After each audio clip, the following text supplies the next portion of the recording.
So let's knock off the nonsense about what the Iranians were doing was unforgivable and holding a planning session. The Iranians were holding a planning session related to what the next phase of operations of their axis of resistance would be in regards to countering Israel's ongoing genocide against the population of Gaza. The Israelis found out about it, and the Israelis attacked it. But a consulate isn't just diplomatically inviolable. It's the sovereign territory of Iran, just like an American embassy is the sovereign territory of the United States. The consulate building that was attacked was Iranian soil by law. And the Iranians said, we can't allow an attack against Iran. That's always been one of our red lines, a direct attack. And so they had no choice but to challenge Israel's deterrent supremacy in a way that actually flipped the script and gave Iran deterrent supremacy, meaning that Iran now had to send a signal to Israel that the price you're going to pay for attacking Iran will be extreme. And therefore, we will deter you from taking that action based upon your knowledge of the certainty of action, that we will behave in a certain way. So the attack that had to be launched against Israel in retaliation for their assault on the consulate had to be of a scope and scale that established deterrence. It had to send a clear signal to the Israelis about the price that would be paid for additional or further actions of this nature. But the Iranians had to carry out this in a way that didn't provoke the inevitability of a Israeli response to their response. So it was a carefully tailored strike designed to show potential without doing excessive harm. And it succeeded. Israel, thanks to its cooperation with the United States, has one of the most modern, thoroughly integrated ballistic missile defense systems in the world. The United States enhanced this defensive capability by plugging in our own ground-based ballistic missile defense materiel, the ANTPY-2 X-band radar, together with the THAAD missile system, together with advanced Patriots, integrated with Israeli Arrow 2, Arrow 3, David Sling, the Iron Dome, and their radars. The U.S. Navy came in and plugged in at least 2 Aegis-equipped destroyers that have the ability to track missiles and fire missiles, to shoot down missiles. All of this was there, and Iran launched an attack that penetrated all of these defenses. We now have a better understanding of what Iran achieved. They struck 2 Israeli air bases, Nevatim and Ramona. They hit them with multiple missiles. They struck a command and control facility in Tel Aviv. The Israelis aren't talking about this, but a missile hit Tel Aviv. They struck an intelligence facility in the Golan Heights. The Israelis aren't talking about this because apparently it was struck multiple times. And in addition to that, they took out at least 5, more than likely many more, ballistic missile defense sites, that is, the launchers and radars on the ground that Israel was using. They did this without inflicting serious casualties. No civilian casualties were noted. We don't know if any life was lost in the Golan. Nobody's talking about that yet. We don't know what happened with the command and control site in Tel Aviv. But the word is that nobody lost their lives at these 2 airfields. And that again shows that the Iranians were carefully selecting their targets to make a point as opposed to produce a result. So the Iranians did this. They carried this out. That was the purpose of the attack. It was to reset deterrence superiority in the Middle East away from Israel onto Iran. In your opinion, why Iran didn't do this by using Hezbollah or other groups that they are working with them closely, and why they decided to do it directly to Israel? A nation, believe it or not, that adheres to international law. In order to use Hezbollah or proxies legally, Iran would have to make a case for collective security. And I don't think Iran wanted to make that case. It's easier for Iran to articulate a cognizable case for retaliation simply talking about Article 51.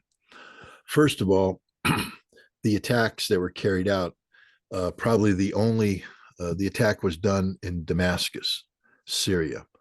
Probably the only nation that Iran could make a collective security arrangement with as regards to this attack would be Syria. And Iran didn't want to do that. I don't believe the Syrian government wanted to do that as well. So once you say it's an attack against us, of course, you don't have to prove it because the consulate is Iranian territory. So it's an attack against Iran proper. Iran under Article 51 is allowed to strike the source of the immediate threat. And so in this case, it's the air bases where the airplanes took off from that attacked. It's the intelligence site in Golan that collected the intelligence and disseminated the intelligence to the attackers. And it's the command center in Tel Aviv that coordinated this effort, along with specific defense nodes that were used to protect these facilities from attack. All of these under an argument that is cognizable under Article 51 of the United Nations Charter are legitimate targets.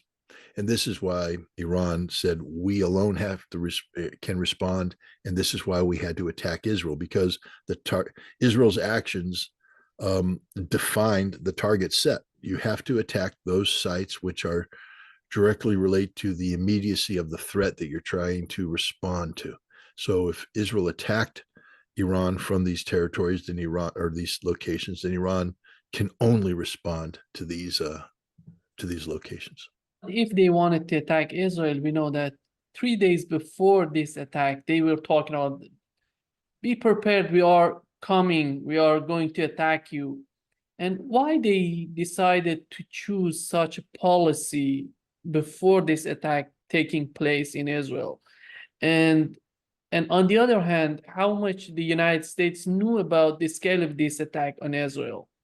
Pepe Escobar has reported that 72 hours before the Iranians attacked, there was a meeting in the Middle East between William Burns, the director of the CIA, and either an intermediary or the Iranians themselves, in which the Iranians said, we are going to attack. And that if the United States gets involved, Iran will attack American bases in the region. Burns said that the United States won't get involved. We're not going to attack Iran. And he said that the way we keep that in place is that if your attack doesn't kill Israeli civilians, that it's limited only to military targets related to what attacked you. And the Iranians said, yes, that'll be the case. Now, by giving the United States advance notice, what Iran was able to do now is tailor a strike package that only had to prove the point. Look, if you and I meet in a bar and you're being a jerk and I want to prove the point that I can kick your butt, I have one of two options. I can kick your butt, but you see, that creates that now we're in conflict. Or I can just demonstrate so that you know with absolute certainty that I can kick your butt. I can take my fist and put it on your nose. Despite everything you did to defend yourself, my fist ends up on your nose, and you know that had I wanted to, I would have broken your nose. Or I can break your nose. The Iranians said, we're going to touch the nose of Israel. We're not going to break the nose. Because if I hit you in the nose, you're going to hit me back. Guaranteed you're going to hit me back. But if I just reach out and touch your nose, you'll say, oh, I don't want a broken nose. I'm going to back off. So that's what Iran was trying to prove.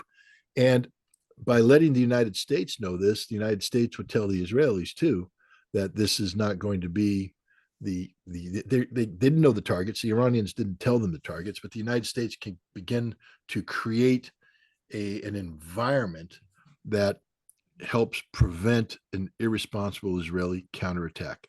And the United States did this by flooding the zone with American and European, NATO military assistance. Airplanes were in the air to shoot down drones. We made sure that all of our intelligence and missile defense capability was available to the Israelis.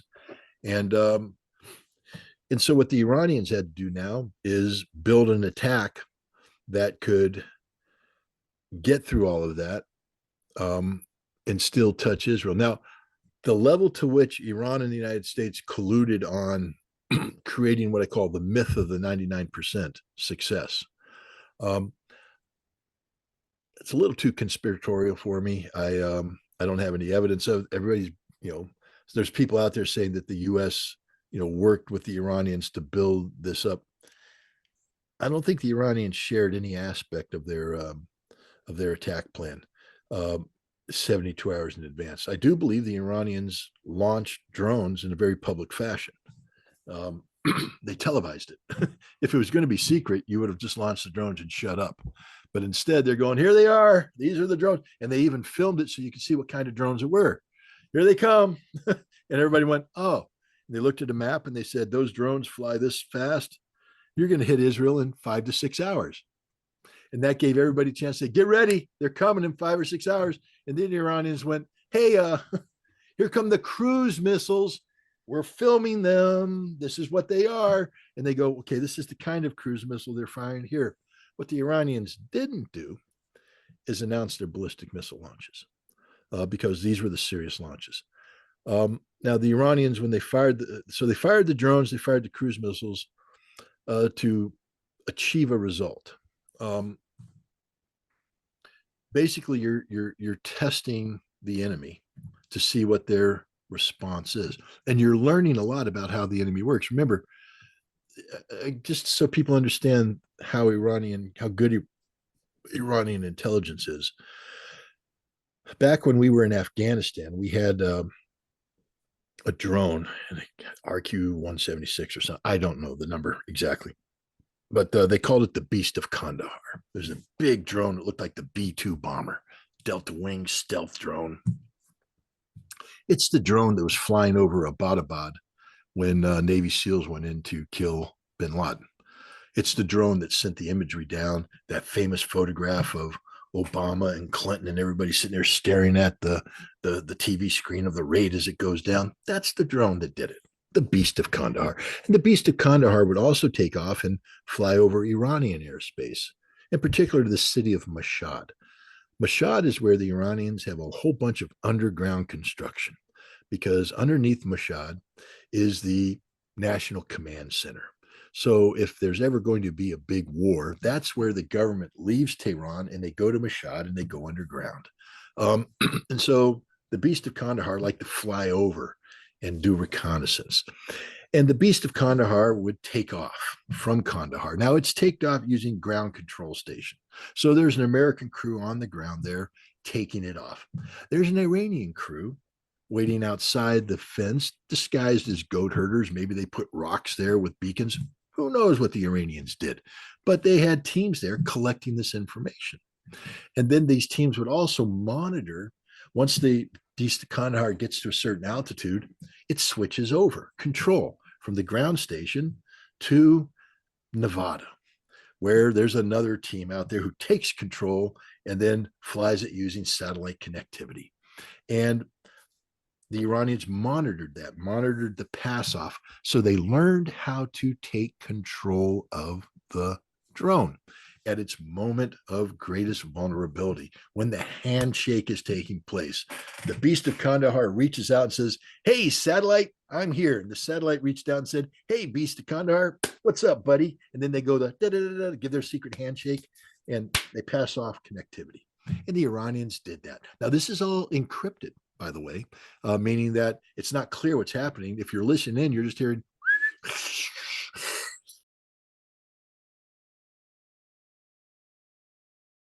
Determine the individual channels, decrypt it, get it all done, and then build their own station. That when the Beast of Kandahar went satellite, the station went block the satellite. We come in and we give the secret handshake. The Beast of Kandahar goes, hey, buddy, how you doing? And they go, we're doing well, buddy. Secret handshake. Okay, you got it. And the Iranians went, oh, hell yeah, we got it. And they stole the Beast of Kandahar and they brought it into Iran and they landed it in the desert and they own it now. They were able to reverse engineer it. A lot of the technology of the Beast of Kandahar, the aerodynamic concepts, got turned into the Shahed drones that we see today, the Delta Wing drones, etc. But my point is, the Iranians are that good. They're really, really good at what they do. They did other stuff to the Israelis during 2006 conflict between Hezbollah and Iran. Um, they were able to break into Israeli secure communications frequency hopping radios, encrypted frequency hopping radios, and they were able to real time break in, decrypt, and mimic the voice of the Israeli operator to his accent and his lexicon, the slang that he used. So they broke in and they were able to speak over the radio to Israeli special operators to get them to do an operation prematurely so that they went into an ambush where they were killed by Hezbollah. The Iranians did that. The Iranians are really, really good at what they do. So the Iranians are launching this attack and they're learning what's going on. They send the drones in and they're listening to everybody talk. And yes, we think we're talking over encrypted channels. The Iranians have been following the United States forever. Every air operation we run in Syria, every air operation we run in Iraq, every air operation we run against the Houthi, the Iranians are collecting this data. And Americans are the laziest people in the world, especially when we're fighting what we consider to be racially inferior people. And we consider all Arabs to be ragheads. Now, the Iranians aren't Arabs, but because we're so stupid, we don't know how to differentiate between Arabs and Iranians. So we call Iranians ragheads too.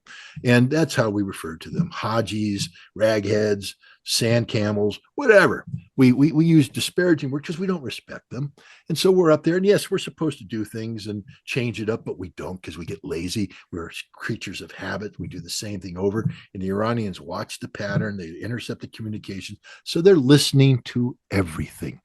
They're listening to all the communications taking place, the weapons released. They're collecting the signals associated with everything we do, all the electronic, we call it MASENT, all the electronic signals that happen related to war. They're listening. They're monitoring the radars, how the radars operate, who the radars are communicating with, what's happening. They're timing everything. So as a drone flies in, it's on the clock, seeing how they react. When does they fire? When's the first time they fire at the lead drone?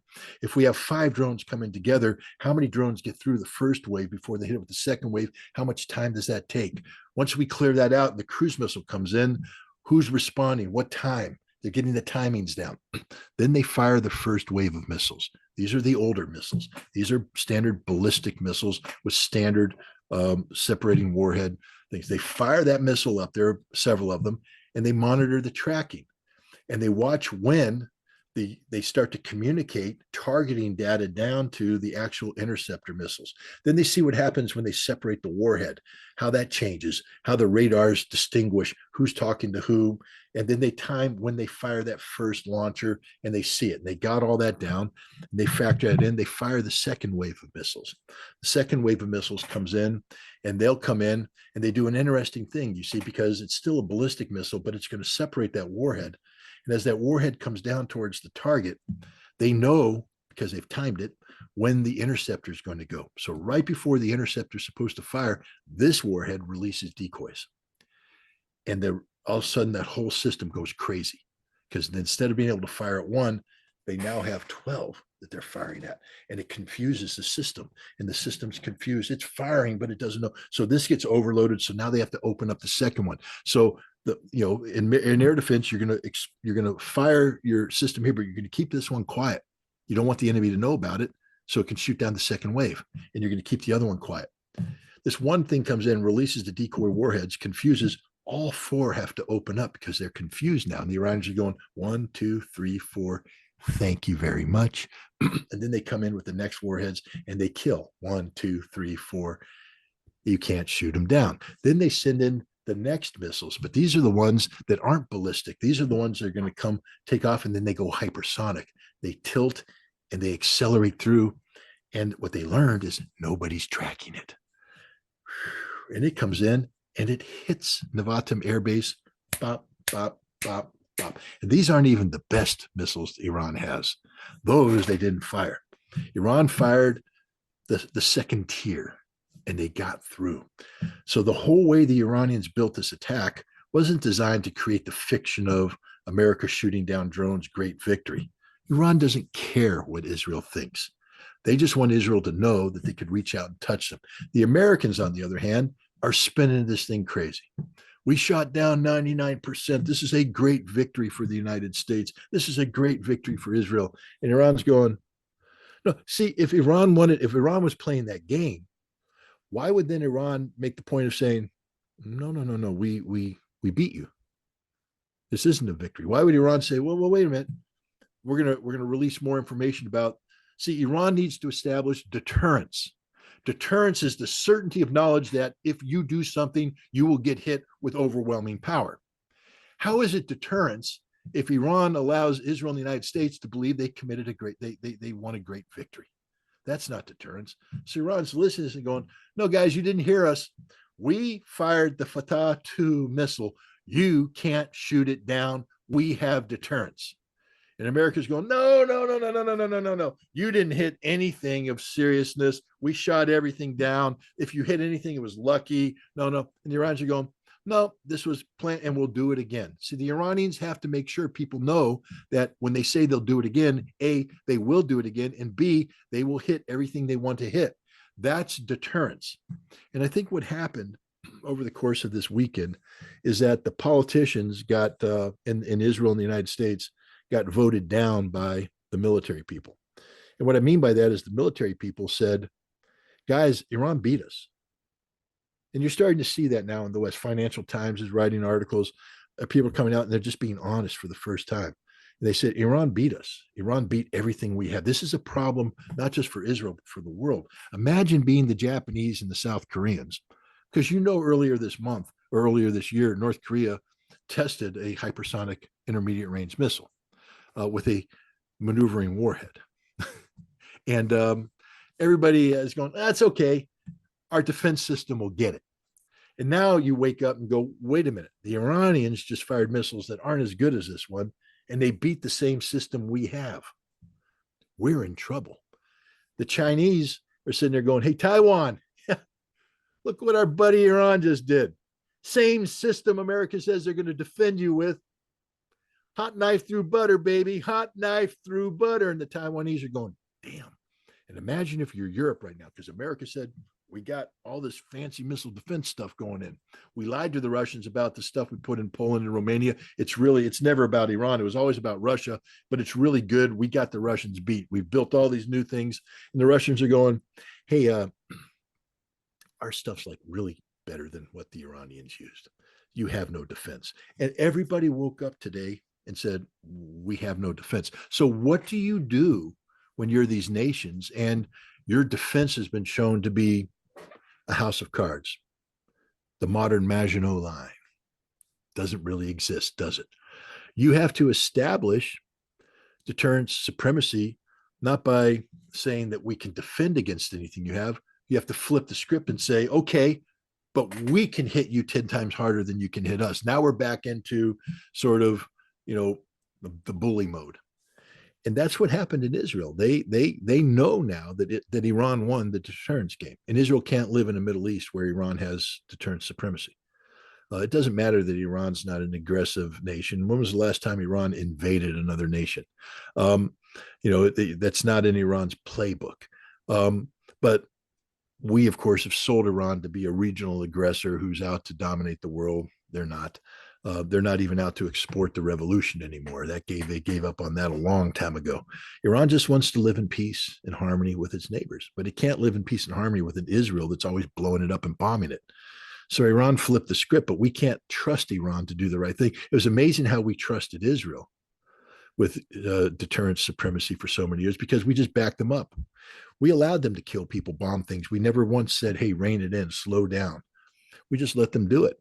And Iran got tired of it. So now they have it. And now we mirror image our fears onto Iran, saying, well, no, well, that means Iran's going to do all this bad stuff and we're not going to be able to retaliate. So we have to send a signal to the Iranians that we won't put up with this. And so Israel now is planning an attack against Iran. Will they carry it out? That's a political question that I can't answer right now. But we know that that discussion is taking place inside Israel as we speak. We know that the war cabinet has said we want to attack. They even said within 48 hours they want to attack.